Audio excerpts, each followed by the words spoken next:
Bonjour, comment ça va? Regardez ça.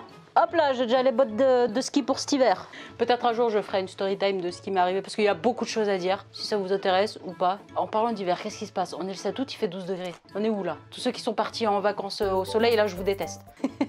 Bon, commençons cette vidéo. Aujourd'hui, c'est une vidéo pas comme les autres, puisque je vais pas vous raconter une histoire. On va parler des différentes traditions à travers les pays. Alors, on va vraiment découvrir les traditions. On n'est pas là pour juger, si ce n'est les gens qui lancent des enfants depuis les toits. Et on commence tranquillement par la Chine, dans le peuple Tijua, je sais pas comment ça se prononce. Tijua. Où les femmes sur le point de se marier ont une façon un peu particulière de s'y préparer. Traditionnellement, un mois avant le mariage, la mariée doit pleurer tous les jours pendant 1 heure. Au bout de 10 jours, sa mère se joint à elle et toutes les deux, elles pleurent pendant 1 heure tous les jours, pendant 10 jours. Et encore au bout de 10 jours, c'est la grand-mère de la mariée qui se joint à la fête et ensemble, elles pleurent jusqu'à la fin du mois. C'est peut-être parce qu'elles ont compris ce qu'implique un mariage, du coup, elles pleurent beaucoup avant le mariage pour pouvoir se contenir pendant le mariage, pour rester forte. C'est le rôle d'une femme, c'est d'être forte, c'est de porter son foyer, de porter sa famille.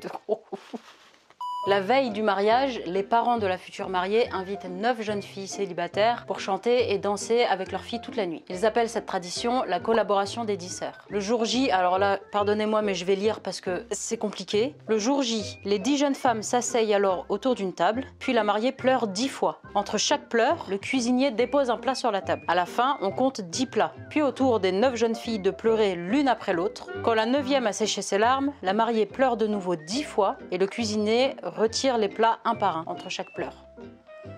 C'est compliqué leur truc. Et donc c'est comme ça que s'achève la collaboration des 10 sœurs. Ah ok, mais il y avait plus simple. Hein. On pleure une fois, on fait une fête, on mange tous ensemble et voilà. Là c'est compliqué quand même.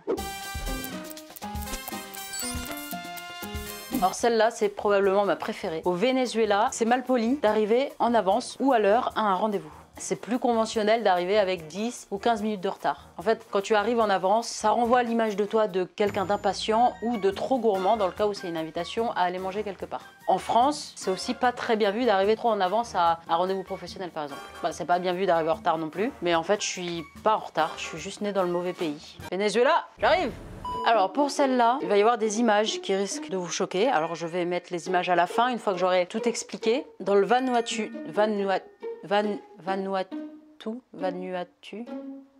là, plus précisément dans le village de Binlap, on fait du saut à l'élastique, sans élastique. C'est particulier. Tous les ans, pendant la saison de l'igname, les hommes se jettent les uns après les autres d'une plateforme de 20 mètres de haut et leur pied est attaché à des lianes. Donc ce ne sont pas des élastiques. Donc je vous laisse imaginer quand ils arrivent au bout de la liane, en fait ils rebondissent pas, ils rebondissent mais sur le sol. Alors les 2 raisons de cette tradition, la première c'est pour symboliser leur passage à l'âge adulte et la deuxième, si aucun homme ne se blesse ou meurt tout simplement, la récolte de l'igname sera bonne. La liane est à peine plus courte que la longueur du seau et parfois il arrive qu'elle casse ou qu'elle soit trop longue.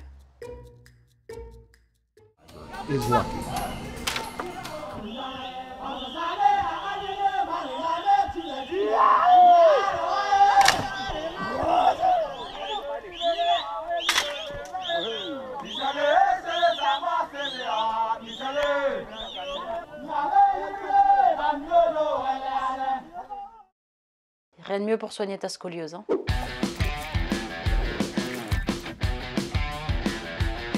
Oui, t'as bien lu. Ouais. Pour celle-ci, on va faire un petit saut dans le temps. On remonte dans les années 1920, dans le Yukon, au nord-ouest du Canada. On est en plein hiver. Un trappeur et son frère sont partis tous les deux en traîneau à travers le pays pour faire du commerce illégal de rhum. Un jour, à cause du froid, l'orteil d'un des deux gèle et il demande à son frère de lui couper parce que c'est la seule solution pour éviter la gangrène. Apparemment, ils auraient beaucoup picolé pour pouvoir se donner tous les deux du courage parce que non seulement il faut du courage pour dire à son frère « coupe-moi l'orteil », mais il faut du courage aussi pour le faire. Va couper l'orteil de ton frère, va pas faire ça. T'es malade ou quoi ?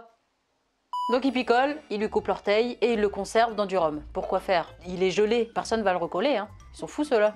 Après cet événement de 1920, on ne sait pas ce qui se passe, mais en 1973, Dick Stevenson, le propriétaire du Yukon Bar à Dawson City, tombe sur la bouteille avec l'orteil dedans et la première idée qu'il a, c'est de faire un cocktail. C'est chelou comme idée. Donc il fait ce cocktail et il se dit pourquoi pas faire un club de buveurs de cocktails à l'orteil et chaque personne qui aura bu ce cocktail fera partie du club de buveurs de cocktails à l'orteil. Quelle merveilleuse idée! Alors bien sûr, comme dans tous les clubs, il y a des conditions pour faire partie de ce club. Les conditions sont les suivantes. Il faut que les lèvres touchent l'orteil quand tu bois le cocktail et à ce moment-là, tu fais partie des buveurs du cocktail à l'orteil. Alors forcément, avec le temps, le cocktail devient populaire. Pas forcément, non. Pourquoi? Pourquoi les gens ont envie de faire partie d'un club de gens chelous qui boivent des trucs avec des orteils dedans? On a dit qu'on ne jugeait pas. On peut juger un peu. On juge pas, on juge. Pas trop, mais un peu quand même. Et donc, comme il doit faire beaucoup de cocktails à orteils, Dick Stevenson commence à manquer d'orteils. Donc il va passer une annonce. Si vous avez des orteils à vendre, je suis preneur. Alors c'est pas des blagues. En fait, il y a vraiment des gens, par exemple des gens qui ont eu des accidents, des gens qui ont dû se faire amputer, ou dans quelles conditions on perd un orteil? Le froid. Peut-être même qu'il y a des gens complètement malades qui se sont coupés l'orteil alors qu'ils n'avaient aucun problème. Mais c'est devenu une tradition et si vous voulez faire partie du club et être méga stylé, vous n'aurez à débourser que 5 $ pour pouvoir boire ce super cocktail à l'orteil. Mais attention à ne pas avaler l'orteil par inadvertance. Cela vous coûtera une amende de 500 $. Allez, on passe à la suite parce que...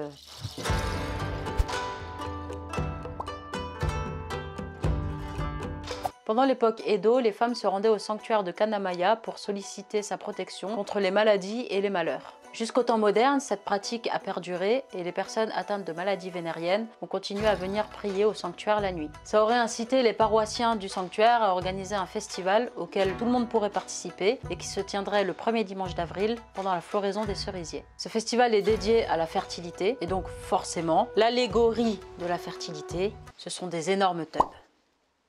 Donc tous les ans, le premier dimanche d'avril, vous pouvez voir défiler des pénis géants dans la ville de Kawasaki au Japon.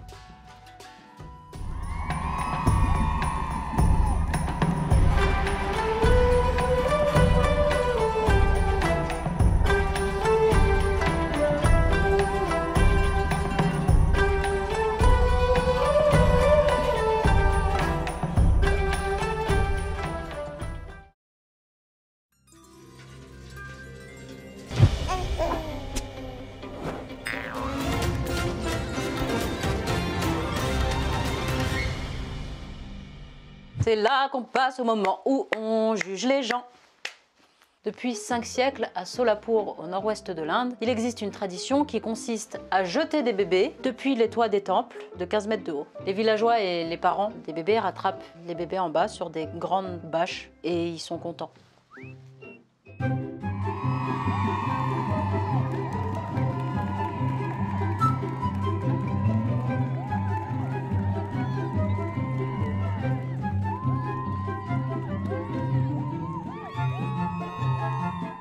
C'est censé renforcer l'esprit de l'enfant et faire en sorte que plus tard, il n'ait pas peur de prendre son envol. C'est une métaphore, t'as compris le...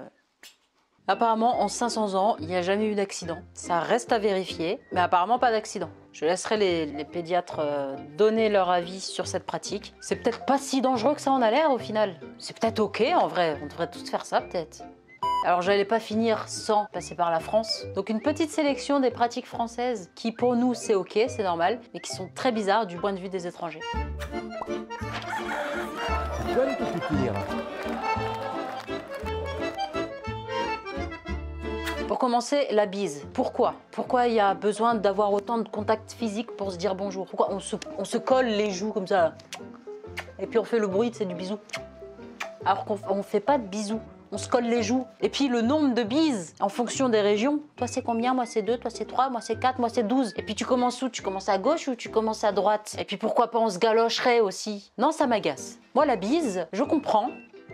Pas du tout. Salut. Ça y est, c'est bon. Après les Américains, ils se font des câlins. Est-ce que c'est plus bizarre? On arrête avec ces histoires de bise. On se fait un check et ça ira très bien. Est-ce que j'en fais trop pour une simple bise? Je répondrai par l'affirmative. On passe au suivant. Ensuite, on a le vouvoiement. Ça aussi, c'est compliqué pour les étrangers de comprendre pourquoi je devrais te dire vous alors que tu es tout seul. Ils comprennent pas cette marque de politesse parce que pour eux, il n'y a pas de vous. Le vous n'existe pas. Enfin, le vous existe quand vous êtes plusieurs. Mais si tu es tout seul, c'est toi. C'est pas irrespectueux de tutoyer quelqu'un qu'on ne connaît pas. Voilà. Ensuite, on va passer au culinaire. Alors là, en France, on est les champions de la bouffe. C'est pas qu'on est les champions de la bouffe, c'est que les Français adorent manger. Les Français mangent des choses très bizarres pour d'autres pays, comme d'autres pays mangent des choses très bizarres pour nous. On a les cuisses de grenouille et les escargots. Bon, il n'y a pas forcément besoin de pas être français pour trouver ça bizarre. Arrêtez de bouffer des batraciens et des limaces. Et les huîtres aussi par la même occasion, parce que ça pue votre truc là. Mangez vos huîtres, mais tout seul dans votre coin. Donc on y est, restons dans le culinaire. Les petits déjeuners sucrés. Il ne doit pas y avoir beaucoup de pays à part nous qui mangeons le sucré le matin. C'est pas du tout optimisé en plus pour tenir jusqu'au repas du midi. Faites le test. Si vous n'avez jamais fait le test de prendre un petit déjeuner salé, prenez un petit déjeuner salé. Et vous verrez que la fringale de 10h30, 11h là, vous l'aurez beaucoup moins. Souhaiter un bon appétit aux inconnus en terrasse. Ça aussi pour les gens qui ne sont pas français, c'est bizarre. D'autant plus que souhaiter un bon appétit, c'est pas si poli qu'on le pense, puisque souhaiter un bon appétit, ça revient à souhaiter une bonne digestion à la personne, donc un bon séjour aux toilettes. Donc c'est pas poli. L'alcool et l'apéro, les Français sont des alcoolos. L'alcool, oh c'était beau ça, non? Non, en vrai, l'alcool, boire l'apéro et l'alcool à tous les repas. Alors, bien sûr, il y a beaucoup de gens qui ne boivent pas de l'alcool à tous les repas, mais il y en a aussi beaucoup qui boivent de l'alcool à tous les repas. Le vin rouge à chaque repas. Ah oui, alors le vin, c'est pas de l'alcool. Calmez-vous. Le vin, c'est de l'alcool. À partir du moment où tu as des pourcentages écrits sur la bouteille, c'est de l'alcool. Ça, c'est très bizarre pour les non-français, que les Français boivent de l'alcool à tous les repas. Et l'apéro, donc, qui consiste à boire de l'alcool et manger des petits gâteaux, avant le repas qui consiste à boire de l'alcool et manger. L'apéro, c'est fait pour boire de l'alcool, pour se préparer à boire de l'alcool. C'est bizarre, non? En gros, en France, on a une réputation d'alcoolique et de buveur de grenouilles. Vive la République et vive la France! En vrai, il en existe plein d'autres, mais j'ai fait une petite sélection de celles qui me paraissent bizarres à moi, autant les françaises que celles des autres pays. Bien sûr, tout était de l'humour. Je ne juge pas, je juge un peu, mais pas beaucoup, mais quand même un peu. Les traditions, les coutumes, et puis j'aime quand même la France. Si vous avez ce genre de vidéo où il y a voilà, plusieurs petits slots ou plusieurs petites histoires, peut-être je ferai ça aussi. N'hésitez pas à me le dire en commentaire. D'ici là, portez-vous bien, buvez pas trop d'alcool. Bah moi ce que je vais faire, c'est que je vais vous faire la bise. Attends, on commence à droite ou à gauche? Ah putain, je sais pas.